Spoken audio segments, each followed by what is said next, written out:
Thanks to the sanction of the chips, lots of Chinese AI startups focused on developing AI applications in a more efficient way.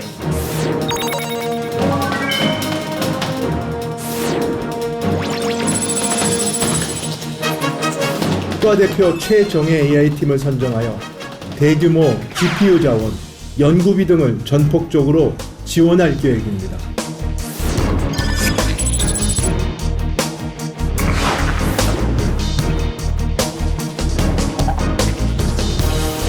시청자 여러분 안녕하십니까. 그래픽으로 만나는 경제 토크쇼 픽, 복잡한 경제 이슈를 쉽고 명확하게 전달해 드리겠습니다. 최근 중국 스타트업이 개발한 AI 딥시크가 전 세계를 깜짝 놀라게 했습니다. 저비용 고효율 AI 모델로 주목받으면서 전 세계 테크 업계에 지각 변동을 일으키고 있는데요. 우리나라에도 딥시크 같은 혁신 기업이 나올 수 있을까? 딥시크의 성공이 우리에게 위기가 될지 기회가 될지, 우리나라 스타트업의 경쟁력 강화 방안은 무엇인지 관련한 궁금증들을 낱낱이 분석해 드리겠습니다. 경제 토크쇼 픽 시작합니다.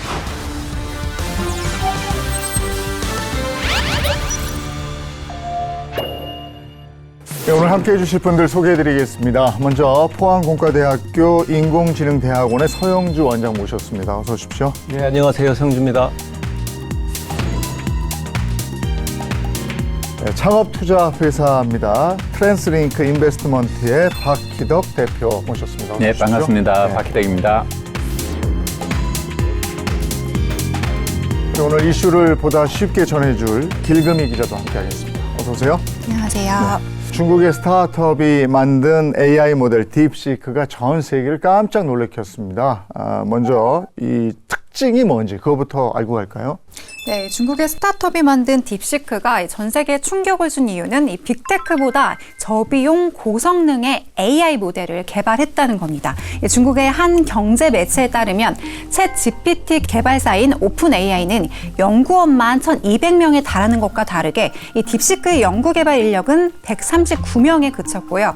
이 빅테크가 AI 모델 하나를 개발하는데 보통 1억 달러 이상 드는 것으로 알려졌는데, 이 딥시크 개발에 투입된 비용은 557만 6천 달러로 약 18배 저렴한 것으로 드러났습니다.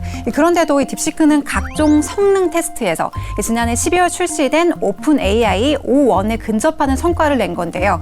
이미 미중 AI 패권 전쟁이 본격화했다는 분석까지 나오고 있습니다. 이 딥시크가 저비용 고성능 AI 모델을 개발할 수 있었던 핵심 요인, 그건 뭡니까? 저비용은 당연히 그 GPU가 워낙 비쌉니다. H100 같은 경우에는 몇 억이나 하는데 그 H800 같은 좀 중사양의 그 GPU를 썼습니다. 그래서 성능이 좀 떨어지지만 그 효율을 높이기 위해서 상당히 그 오픈소스를 많이 활용했고요. 그 다음에 그 이미 알려진 논문으로 많이 밝혀졌고 또 효율적이라고 알려진 최적화 기법들을 많이 사용했습니다. 저비용과 고효율을 잡기 위해서 기존에 나와 있던 모든 그 기법들을 최대한 활용해서 이뤄낸 성과라고 저는 생각합니다. 이게 소스 코드를 누구나 사용할 수 있게 했다는 거잖아요. 네. 이것이 세계 시장에 미친 영향은 어떻게 보십니까? 작은 스타트업도 좀 편하게 그 좀 소스 코드를 이용해서 개발을 할 수 있고요. 그 다음에 그 누구나 쉽게 그걸 가지고 새로운 서비스를 개발할 수 있다 보니 다양한 애플리케이션이 나올 수 있을 것 같습니다. 작은 기업도 좋은 제품을 만들어서 경쟁을 할 수 있는 그런 문이 열렸다고 생각합니다.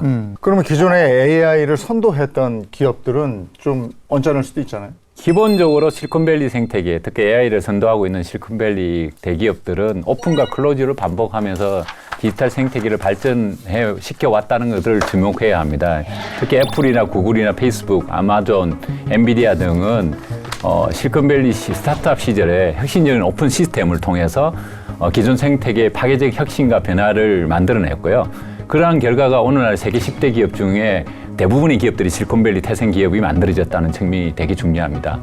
그리고 그 과정 속에서 오픈소스 시스템이라는 것들은 개발자 사이에서는 상당히 큰 비중을 차지하고 오픈소스 시스템에 얼마나 많은 기여를 했느냐 이런 것들이 개발자의 역량을 평가하기도 하고 그 회사가 가지고 있는 그러니까 개발 능력을 보여주는 측면인데 딥시크가 오픈소스 전략을 했다는 것은 엄청난 파급 효과가 있다고 볼 수 있습니다. 딥시크의 탄생도 전 세계인이 놀라움으로 지켜봤지만 이걸 탄생 확산시킨 주역들에도 관심이 집중되고 있거든요. 우선 창업자 량원펑이죠. 예, 길금희 기자가 정리해 주셨죠.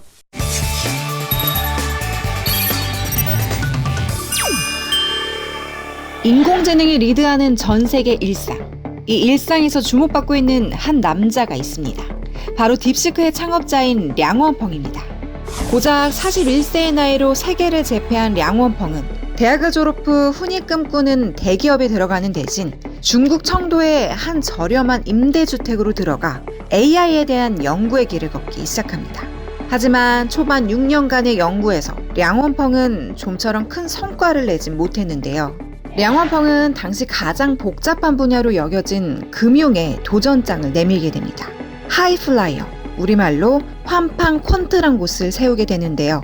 이 회사는 퀀트 헤지펀드로 2015년 출범하게 됩니다.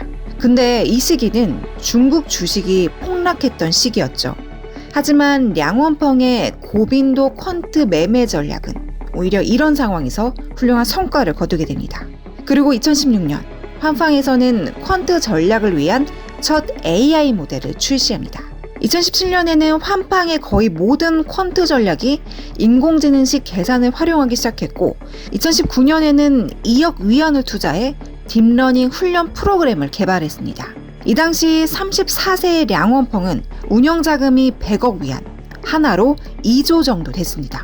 이때 량원펑은 차트를 기반으로 하는 것보다 퀀트가 더 낫다면서 회사의 내재 가치를 분석하는 인간보다 퀀트가 더 나아질 것이라는 공격적 발언을 내놓기도 했습니다. 하지만 환팡의 무서운 성장세는 큰 암초를 만나게 됩니다.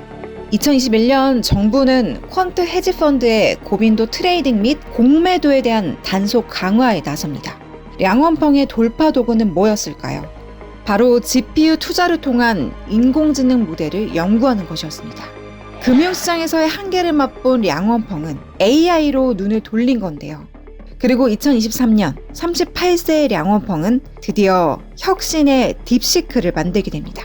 인간 지능의 본질이 언어이기 때문에 이 언어 모델을 잘하면 인간과 유사한 AGI를 만들 수 있지 않을까, 이런 가설을 검증하고 싶었던 겁니다.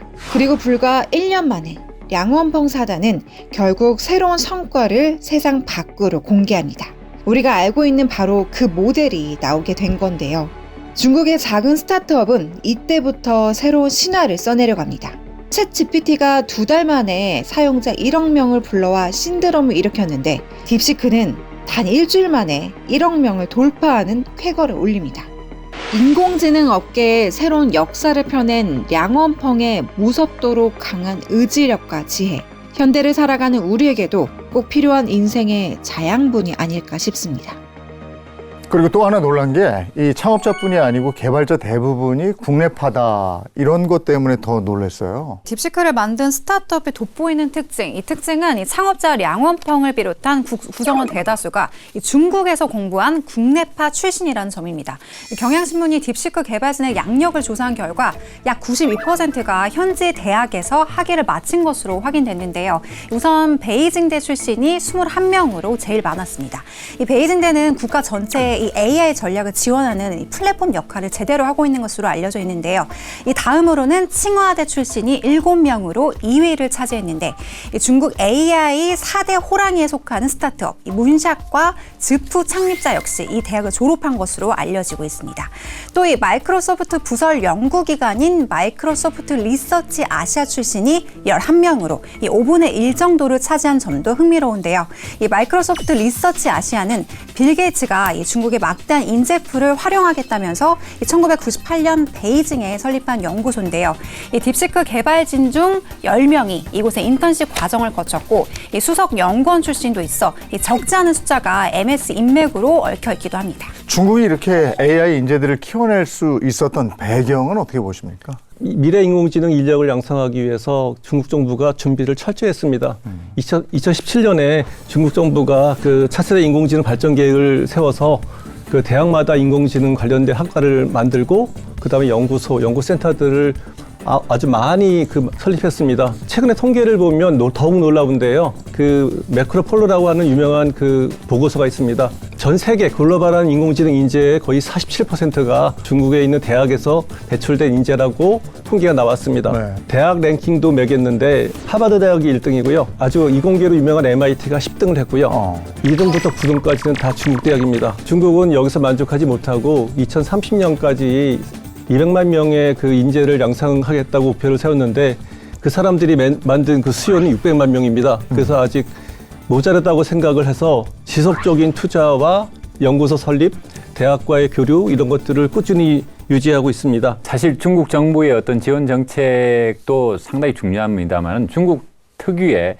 정부와 민간이 어울려서 만들어낸 독특한 하이브리드 투자 환경도 딥시크의 탄생의 배경이 된다고 볼 수 있습니다. 그 2000년대 초반에 달러 베이스의 외화 자본을 바탕으로 성장한 중국 스타트업 생태계는 미국 등 해외 유학파에서 귀국한 투들족이라고 하죠. 그 투들족들이 귀국했고 또 알리바바 바이두를 만들어냈던 그런 인력의 어떤 기반이 됐었고요.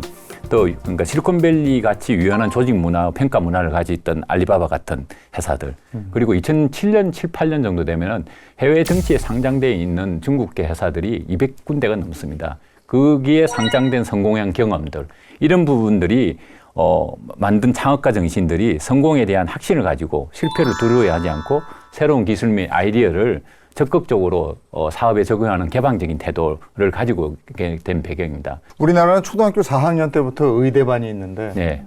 중국은 초등학교 4학년부터 그러면 AI반이 있겠군요. 그러니까 스타트업에 대한 어떤 그 열망을 가진 친구들이 많다고 볼 수 있습니다. 이런 것에 자극받은 다른 나라들도 AI 연구에 박차를 가하고 있다는 얘기인데 구체적으로 어떻게 대응하고 있습니까? 제가 좀 말씀드리고 싶은 나라는 인도인데요.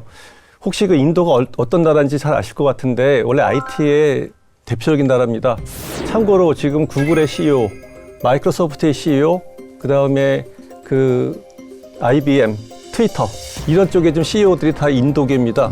인도계가 아니라 사실 인도에서 교육을 받은 IIT 출신들이 미국에 와서 CEO를 하고 있습니다. 그래서 인도가 또 인구도 가장 많은 나라가 됐고요. 그래서 그 엄청난 잠재력이 있는데 최근에 인프라 깔겠다고 하면서 빅데이터 센터 짓고 하는데 44조 원을 쓰겠다라고 선언을 했습니다.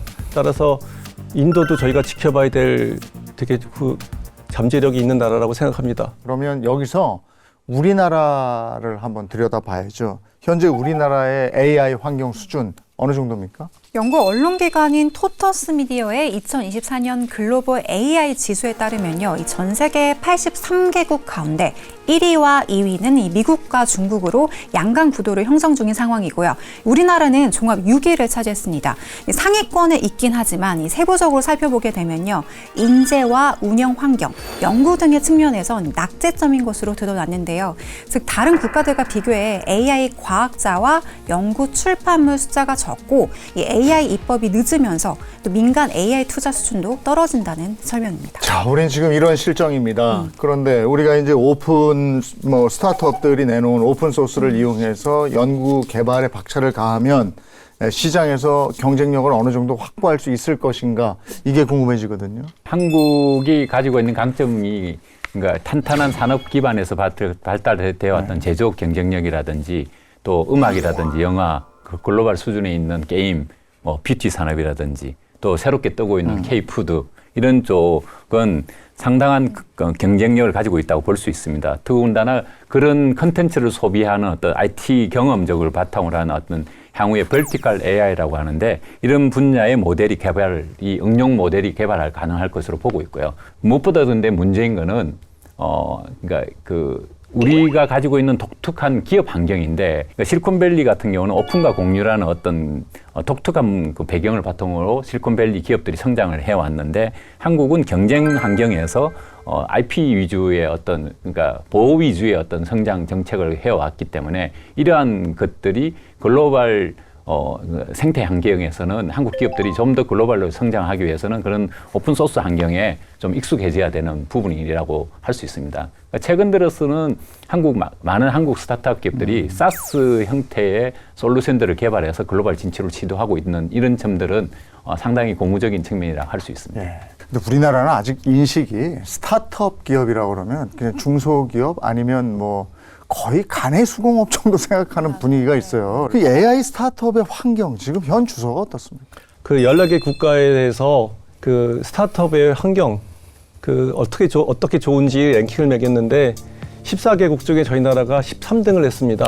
그래서 이미 그 랭킹은 객관적으로도 우리나라가 스타트업이 하기에 환경이 좋지 않다라는 것을 보여주는 것 같은데요. 놀라운 것은 싱가포르입니다.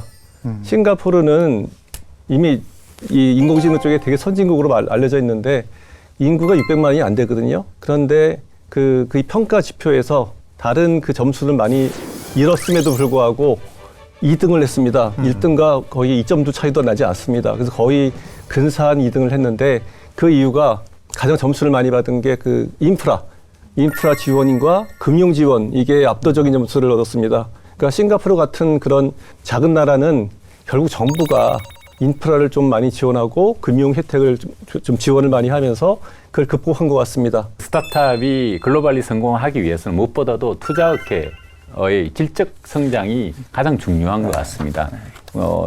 이를 바탕으로 프로액티브한 인재 양성을 하고 글로벌 성장 가능성이 높은 기업을 발굴하고 성장시키는 어떤 이런 시스템이 선순환 구조를 만들어야 되는데 한국 같은 경우는 아직까지는 스타트업이 그 하나의 어떤 대기업의 어떤 보조 수단으로서의 기능을 담당하고 있는 인식 수준에 머무르고 있다는 측면이 한계라고 볼 수 있습니다. 그러니까 저희 같은 벤처 캐피탈을 통해서 협력을 주도하는 어떤 그런 문화가 조성이 될 필요가 있다고 볼 수 있습니다. 우리나라의 AI 투자 환경 이거 한번 짚어볼까요? 그 환경이 어떻습니까? 네, 정부에 따르면 올해 673조 3천억 원의 예산 중에 AI 관련 예산은 총 1조 8천억 원으로 전체의 0.27%에 불과한 것으로 나타났습니다. 이 미국의 2025 회계연도 AI 예산은 200억 달러로 전체 예산안에서 차지하는 비중은 0.27%로 같지만 이 미국보다 인프라가 취약한 상황을 볼 때 턱없이 부족한 수준이란 판단인데요. 또 중국도 AI 지원에 올해 1,917억 위안, 전체 예산의 0.68%를 책정했는데 이 향후 AI에 쏟아붓겠다고 예고한 자금은 690조 원으로 훨씬 많은 수준입니다. 또한 우리나라는 민간 투자도 부족한 편인데요. 이 미국 스탠퍼드대 보고서에 따르면 2023년 기준 한국의 민간 투자액은 13억 9천만 달러로 세계 9위, 미국의 48분의 1 수준인 것으로 나타났습니다. AI 관련 연구에 이렇게 투자가 미흡한 이유는 뭡니까? 기업 입장에서는 이게 사실 돈이 많이 들어가는 그리고 투자에 비해서 빨리 결과가 나와야 되는데 인공지능 분야는 생각보다 인프라를 까는데 상당히 돈이 많이 듭니다. 따라갔지만 또 이 발전 속도가 빠르다 보니 또 쫓아가야 되고 그래서 그게 어려움이 있는 것 같아요. 그래서 새로운 연구 개발 쪽에 투자를 하기보다는 그냥 있는 제품 활용하거나 하는 쪽에 오히려 더 기업 입장에서는 하는 것 같고요. 저는 정부가 오래전부터 이런 좀 장기, 중기, 단기 계획을 세우는 것에 조금 미흡했다고 생각해요. 물론 과기정통부라든가 정부가 노력했다고 그분들은 말씀하시겠지만 작년에 예산 파동이라든가 이런 여러 가지 결과를 볼 때 사실은 그런 면에서 좀 정부의 역할도 조금 미흡했다고 생각을 합니다. 그러니까 불확실성에 큰 돈 쓰기가 뭐하다. 맞습니다. 한국의 산업 발전을 이끌었던 시스템이 정부 주도형에 의해서 은행의 뱅킹 시스템 위주로 성장을 했습니다. 그러나 이 뱅킹 시스템은 불확실성이 높고 또 높은 초기 비용이 드는 어떤 AI 같은 분야에 대한 투자는 상당히 힘듭니다. 산업 시대에서 성장을 바탕으로 했던 어떤 뱅킹 시스템을 그러니까 미국이 실리콘밸리를 만들어냈던 것들도 투자금융이라는 새로운 어떤 시스템을 만들어낸 것처럼 한국도 그런 투자금융 시스템을 만들어내야지만이 가능한 환경이라고 볼 수 있습니다. 이스라엘에서 또 하나 프로그램 개발한 게 있는데 이거 이름이 팁스라고 그러는데 이게 구체적으로 어떤 내용입니까? 네, 팁스는 이 민간 투자 주도형 기술 창업 지원 프로그램인데요. 민간 투자사인 팁스 운영사가 이 창업 기업에 먼저 투자를 하면 추천과 심사를 거쳐서 정부가 R&D 자금 등을 연계해서 지원해주는 제도입니다. 이 팁스에 선정된 창업 기업은 민간 투자 1억 원, R&D 정부 출연금 5억 원 등을 지원받을 수 있다고 하는데요. 이 창업팀 입장에서는 기술 아이템만으로 실패 부담 없이 창업을 할 수 있어서 좋고, 정부 입장에서도 고급 기술 창업을 촉진하고 일자리를 창출할 수 있다는 장점이 있습니다. 그 이스라엘이 정말 잘한 것 같은데 그 창업 스타트업을 체계적으로 지원하기 위해서 아마 국가와 민간 기업이 함께 만든 좋은 제도인 것 같아요. 예전에 포스코도 실제 이런 걸 해봤기 때문에 저도 좀 잘 알게 됐었는데요. 스타트업을 좀 체계적으로 지원하고 그다음에 글로벌 환경에 진출하는 것을 돕는 그다음에 그 이스라엘은 좀 뭐 텔아비브 한 쪽만이 아니라 전체 지역을 균형 발전시키기 위한 전략으로 이거를 시행한 것으로 알고 있습니다. 우리나라도 이거 팁스 프로그램 하고 있다면서요? 네, 하고 잘 안 있습니다. 되고 있습니까? 아닙니다. 제가 알기로 2013년에 시작해서 네. 그동안 3,200여 개의 기업을 육성한 것으로 알고 있고요. 그리고 15조 원 규모의 그 후속 투자도 받게 했다고 알고 있습니다. 우려가 있다면 그 우리나라는 이스라엘과 좀 달리 우리나라 수도권의 IT 기업들이 좋은 기업들이 다 몰려 있습니다. 그러다 보니 혜택을 주로 그 수도권에 있는 기업들이 받게 됐고요. 중소기업들 중에 지방에 있는 기업이 체력이 약하다 보니 아마 혜택이 적게 간 것으로 알고 있습니다. 그래서 그게 좀 아쉬운 점이 있지만 우리나라에서 이 제도를 잘 운영한 것 같고요. 다만 그 작년에 그 정부 예산이 줄어들면서 그 팁스 프로그램의 예산이 아마 그 282억 정도가 삭감된 것으로 알고 있습니다. 정부 예산이 삭감되면 정부 그 스타트업한테는 되게 큰 충격이거든요. 네. 그래서 그런 거 좀 아쉽게 생각을 합니다.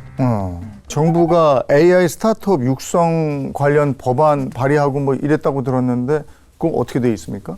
네, 중소벤처기업부가 최근 AI 스타트업 육성을 통한 AI 활용 확산 방안을 발표했는데요. 오는 2027년까지 중소기업 AI 활용률을 50%까지 높이고 기업 가치 1조 원 이상의 비상장 기업 5개사를 육성하겠다는 목표입니다. 이와 함께 제조 AI 전문 기업 100개를 지정해서 기업당 최대 100억 원 규모의 융자 보증 등의 자금, 인력, 판로 확대 등을 집중 지원하기로 했는데요. 특히 AI 서비스 솔루션을 개발 제공하는 AI 스타트업을 집중 육성해서 이 서비스와 활용 측면에서 이 세계 최고 수준의 경쟁력을 확보하겠다는 계획입니다. 그 우리가 딥시크 같은 거 우리나라에서 나오려면 어떤 조건이 필요합니까? 딥시크 같은 그 제품을 저희가 만들 수 있다고 생각을 해요. 근데 다만 그 여기에는 그 기업의 노력과 정부의 노력이 함께 돼야 된다고 생각합니다. 그 AWS 같은 그런 기업에 그 클라우드 기업에 돈을 무지하게 많이 내고 있습니다. 네. 그래서 좀 그런 것들을 저 국가에서 저렴하게 쓸 수 있게 해준다면 경쟁력이 조금이라도 높아지지 않을까라고 저는 생각하고 있습니다. 제 개인적으로 그러니까 실리콘밸리와 한국을 그러니까 그 기업들을 투자하면서 느낀 바로는 한국 기업의 기술 인력 수준들은 실리콘밸리 수준에 결코 뒤지지 않다고 생각합니다. 수준 차이는 큰 차이가 없다고 저는 보고 있는데 환경 차이가 아까 말씀드린 금융 투자 환경의 차이라고 저는 볼 수 있습니다. 그 이스라엘의 팁스 프로그램도 중요하지만은 사실 이스라엘 기업들은 실리콘밸리 기업들과 투자 계약 형태가 똑같습니다. 실리콘밸리 투자자들이 이스라엘 기업에 편하게 투자할 수 있는 환경이라는 거죠. 마찬가지로 사실 중국 같은 경우도 그런 투자 환경이 바이두라든지 알리바바라든지 이런 기업들이 투자 금융 생태계적인 측면에서는 똑같은 생태계를 가지고 있다 볼 수 있고요. 싱가포르이 그거를 쫓아가고 있는 환경인데 한국과 일본만이 유일하게 좀 그 세계적 트렌드하고 좀 동떨어진 투자 금융 생태계를 가지고 있다고 볼 수 있습니다. 이러한 점들이 차별화된 기술 인력을 가진 한국의 IT 인력이라든지 이런 고급 인력들을 엮어주는 역할을 못하게 하는 거죠. 이런 점들을 좀 개선을 하기 위해서는 어쨌든 정부의 어쨌든 초기 R&D 정책 위주의 어떤 정책도 상당히 중요하지만은 이런 스타트업 기업들이 성장해 나가는 전반적인 생태계를 구축하는 어떤 투자금융 생태계를 좀 더 글로벌 시스템에 맞도록 만드는 이런 환경이 중요하다고 볼 수 있습니다. 우리나라 대기업에서도 이런 스타트업을 만들기 위해서 자회사 비슷하게 해서 스타트업 몇 개를 뒀는데 그 AI 인재 육성을 위해서 우리가 어떻게 해야 되는 건지 그런 환경을 어떻게 만들어야 되는 겁니까? 예, 제가 대학에 있다 보니까 사실 이쪽에 관심이 많은데요. 네. 우리가 인재를 배출한 절대 숫자도 적은데 그나마 저희가 배출한 인재들 중에 많은 친구들이 해외로 떠난다는 것이 문제인 것 같아요. 그래서 저는 양적으로 질적으로 되게 그 인재를 더욱 더 육성할 수 있는 방안이 필요하다고 생각합니다. 그 다음에 저는 이제 그 인력에 대해서 우리가 피라미드 같이 좀 그릴 수 있다고 생각하는데 맨 위에는 핵심 인재가 있고요. 그러니까 석박사급의 핵심 인재와 중간에 그 일반적인 그 보편 인재, 그 다음에 맨 아래쪽에 그 개발하는 활용 인재인 것 같아요. 절대적인 숫자가 되게 다 적은데 그 맨 아래쪽에 그 인재도 많이 부족하다고 생각합니다. 그러니까 그런 인재들은 예를 들면 대학 졸업하는 청년들한테 인공지능 교육을 시켜서 바로 회사에 들어가서 바로 적용할 수 있는 그런 인재를 육성한다든가 이렇게 피라미드를 좀 짜서 핵심 인재부터 시작해서 보편 인재까지 좀 두루두루 육성을 할 그런 전략을 정부에서 짜줬으면 좋겠고요. 기업에서도 정부에만 기대지 말고 자체 인력들을 좀 교육시키는 그런 것들도 좀 만들어야 된다고 생각합니다. 특히 실리콘밸리의 메이저 리더급을 형성하고 있는 친구들 같은 경우는 그러니까 그 연봉 수준뿐만 아니고 평가에서 좀 자유로워요. 조직 문화 자체가 다양성을 인정하고 협력성을 강조한다든지 팀플레이를 강조한다든지 이런 것들도 상당히 중요하고 무엇보다 중요한 거는 변화에 대한 탄력성, 이거를 수용할 수 있는 능력들이 중요하다 볼 수 있는데 한국은 실패를 인정하지 않은 이 문화 자체가 상당한 인재들이 그 스타트업에서 3년, 5년, 10년의 어떤 노력을 할 수 있는 어떤 그 환경이 만들어지기가 힘들다고 볼 수 있습니다. AI 경쟁에서 우리나라의 가장 큰 장점 또 이거는 가장 큰 단점이다 하는 건 뭐가 있어요? 2월 달에 샘 알트만이 한국을 방문한 이유가 있습니다. 그때 한국의 100개 업체들이 샘 알트만하고 미팅을 했었는데 그 방문한 이유가 한국의 산업 제조업 기반을 활용하기 위한 측면이거든요.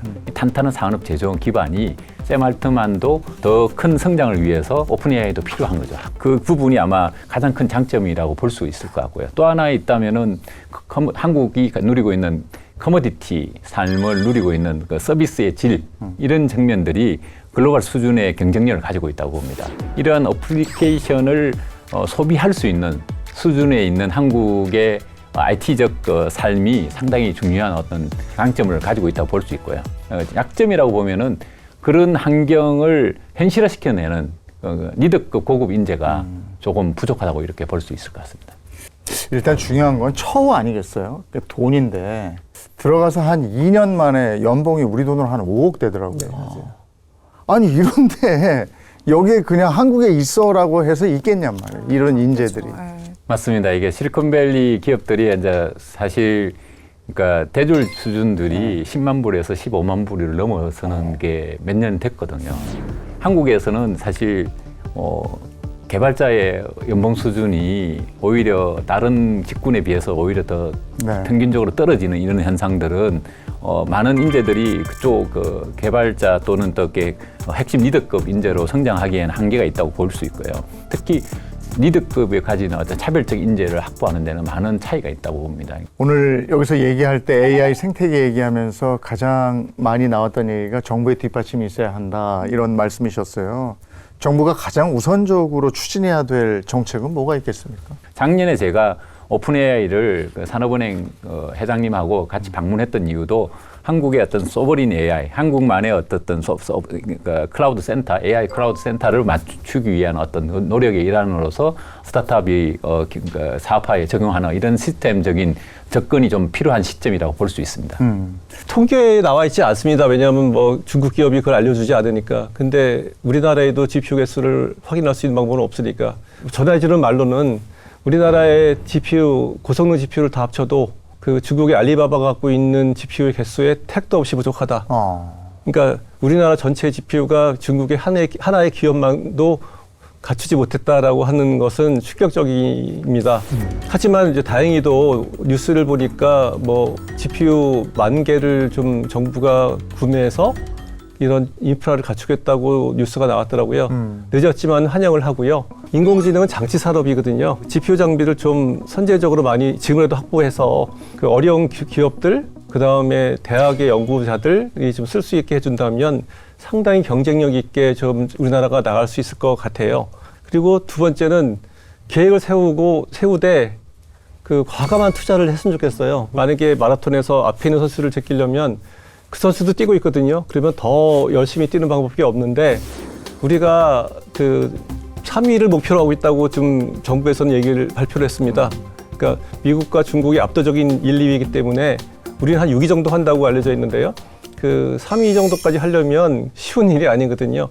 투자를 하지 않고 계획을 세우지 않고 얻을 수 있는 것은 아니라고 생각합니다.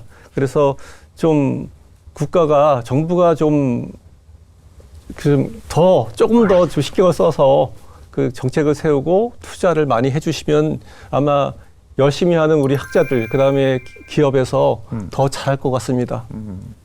사실 지난 10여 년간 한국은 양적인 측면에서의 스타트업 정책들은 훌륭했다고 저희는 평가하고 있습니다. 그러나 글로벌 수준의 질적 평가적인 측면에서는 아무래도 부족하다고 볼 수 있고요. 그러니까 무엇보다도 대기업 위주의 어떤 산업 성장 정책에서 중소벤처 중심의 스타트업 중심의 어떤 투자 정책으로 바뀌어야 되는 이런 정책들이 좀 정책의 변화가 좀 필요할 것 같고요. 글로벌 수준에 맞는 금융 수준에 맞는 규제 환경을 개선한다든지 이런 것들이 정부가 좀 적극적으로 나서줄 수 있으면은 한국의 스타트업들이 글로벌 경쟁력을 확보하는데 상당한 도움을 받을 수 있다고 볼 수 있습니다. 마무리하면서 우리나라의 AI 스타트업이 세계 시장에서 경쟁력을 확보하기 위해서 이런 역량을 좀 갖춰줬으면 좋겠다 하는 걸 마무리하면서 좀 말씀을 해주시면 좋겠네요.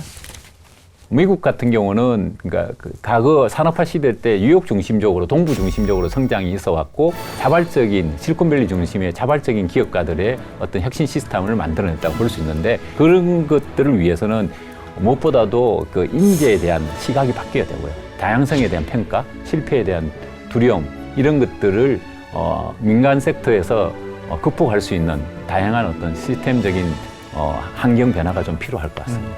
무엇보다도 경쟁 위주의 어떤 스타트업 문화는 글로벌 생태계에서는 성장하기가 힘들다고 볼 수 있습니다. 물론 중국도 경쟁이 있습니다만은 글로벌 협력 체계를 구축하는 어떤 그 에코시스템에 들어가는 것들이 가장 중요한 것 같습니다.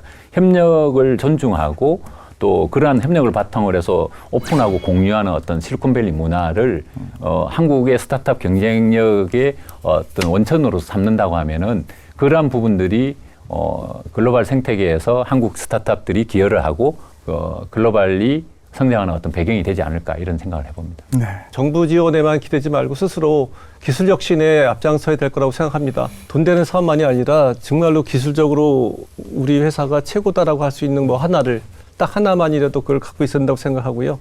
정부가 제대로 지원하고 기업이 자체적인 좀 노력으로 기술력을 확보하고 투자를 한다면 저는 우리나라가 좀 해볼 만할 거라고 생각하거든요. 그래서 좀 이 정부와 기업이 함께 노력해서 저희가 진짜로 선미가 될 수 있는 날이 오기를 바랍니다. 네. 딥시크의 성공을 새로운 도약의 기회로 삼아서 우리나라 스타트업을 잘 키워나갈 수 있는 방안이 좀 나왔으면 좋겠습니다. 자, 오늘 경제 토크쇼 픽 여기서 인사드리겠습니다. 고맙습니다. 네, 감사합니다.